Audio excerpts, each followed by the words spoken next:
پاکستان ٹیلی vision کا آغاز 1964 میں کیا گیا۔ محدود وقت میں شروع ہونے والی اس کی ٹرانسمیشن کو ایک خاص ضابطۂ اخلاق کا پابند بنایا گیا کہ اسلامی جمہوریہ پاکستان کی اقتدار اور روایات کا تحفظ کرتے ہوئے پروگرام پیش کیے جائیں گے۔ اسی کی دہائی کو پاکستان ٹیلی ویژن کے عروج کا وقت کہا جائے تو کچھ غلط نہ ہوگا۔ اس وقت لاہور میں اگر اشفاق احمد، بانو قدسیہ، امجد اسلام امجد، منو بھائی جیسے مصنف خوبصورت ڈرامے تخلیق کر رہے تھے تو کراچی سے فاطمہ ثریا بجیا، حسینہ معین، انور مقصود کمال کر رہے تھے۔ ڈرامہ یاد ماضی عذاب ہے یارب۔ آج کل جبکہ ٹی وی پر سینکڑوں کی تعداد میں چینلز موجود ہے اور صارف کو یہ آزادی ہے کہ وہ اپنے مزاج اور موڈ کے مطابق 24 گھنٹوں میں کچھ بھی دیکھ سکتا ہے، وہیں پر ٹی وی کا ریموٹ ہاتھ میں لیں تو ہر چینل پر جو ڈرامے نشر کیے جا رہے ہیں ان میں گھریلو، سیاست، ہیروئن کے غیر اخلاقی مناظر،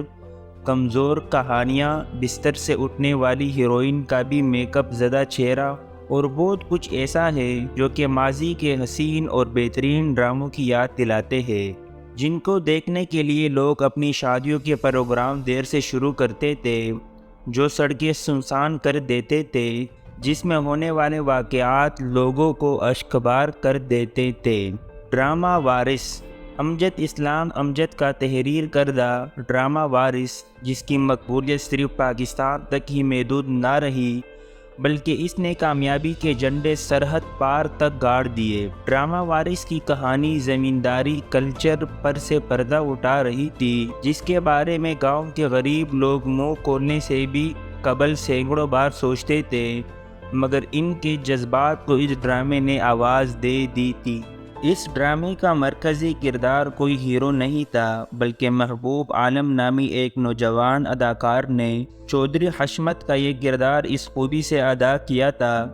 کہ لوگ اس کو محبوب عالم کے اس دنیا سے جانے کے بعد بھی فراموش نہیں کر سکے۔ اس ڈرامے میں چودھریوں کے بنائے گئے عقوبت خانے اور وہاں پر غریبوں پر ڈھائے جانے والے ظلم اور ان کی مظلومیت ایسے واقعات تھے جو اس وقت ٹی وی اسکرین کو دیکھنے والے ہر فرد کو متاثر کرتے تھے۔ ہوائیں اشعار ندیم سید کا تحریر کردہ ڈرامہ ہوائیں اپنے منفرد موضوع کے سبب آج تک لوگوں کو یاد ہے۔ خصوصاً اس ڈرامے میں یار محمد کے کردار میں طلعت حسین غزالہ کیفی شہناز کے کردار میں نظر آئے۔ یار محمد جو کہ ایک وڈیرے کا مزارع تھا اور جس پر وڈیرے نے جھوٹے قتل کا الزام لگا کر اس کو قید کیا ہوتا ہے، جبکہ دوسری جانب یار محمد کی بیوی اور بیٹیاں ساری عمر یار محمد کو بے گناہ ثابت کرنے کی جدوجہد کرتی رہتی ہے۔ اس ڈرامے کی وہ قسط آج بھی لوگوں کی یادداشت میں محفوظ ہے، جبکہ عدالت یار محمد کو پھانسی کی سزا سنا دیتی ہے اور جس قسط میں یار محمد کو پھانسی ہوئی تھی اس دن پورے پاکستان کی گلیوں اور سڑکوں پر غو کا عالم تھا